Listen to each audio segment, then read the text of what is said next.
True, Nehemiah was a man of prayer and courage.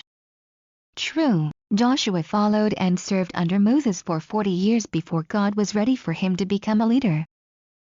False, a godly leader never makes a mistake because God makes him infallible. True, when a godly leader suffers a defeat he gets back up and goes back at it. False, a godly leader is willing to compromise with God's enemies. False, Joshua experienced accusations of favoritism when he arbitrarily assigned certain territories to each of the 12 tribes. False, as Joshua aged and gained experience, his methods of dealing with problems changed. False, Nehemiah exhibited an attitude of arrogance when he told his detractors that he was too busy doing a great work to come down and talk with them. False, because Nehemiah held a position in the Persian royal staff, he did not face serious or open opposition while working in Jerusalem. False, every believer who is in God's will should fear failure and defeat. Nehemiah led the Jews in rebuilding walls of Jerusalem. Joshua, name meant the Lord's deliverer. Caleb, still able and willing to fight at age 85.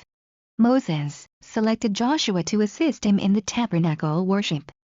Artaxerxes granted Nehemiah a blank check for building materials. Hanani told Nehemiah about the conditions in Jerusalem. Shemaiah tried to trick Nehemiah to open himself to false accusations. Sanballat led the opposition to Nehemiah. Tobiah joked that even a fox could knock over Nehemiah's walls. Chambers wrote spiritual leadership. Cupbearer, what position did Nehemiah hold before becoming God's leader? The much rubbish that lay about, what caused the workers under Nehemiah to be discouraged?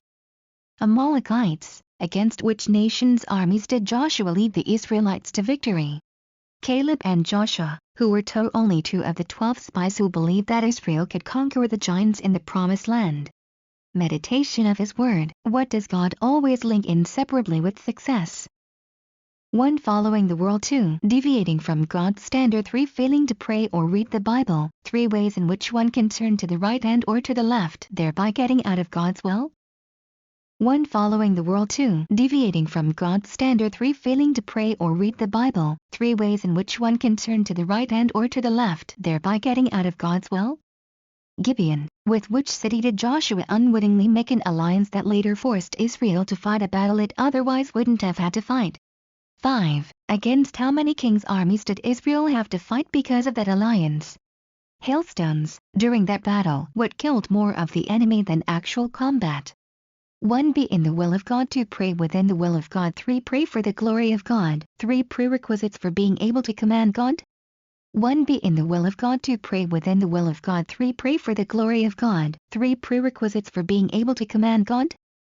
Pride. After leading Israel to a great military victory in his first battle as their commander, against what personal internal enemy did Joshua gain victory? Believed God's promises. The 2 spies who thought that Israel could easily conquer the Promised Land were very confident because they discouraged. Although Christ was sometimes disappointed, he was never.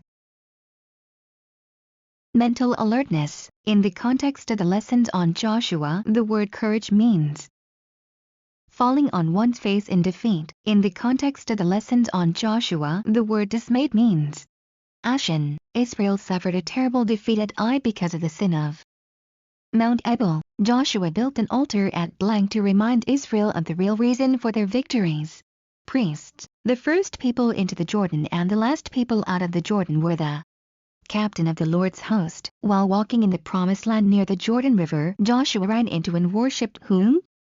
Territory. Ephraim and Manasseh complained that Joshua had not given them enough.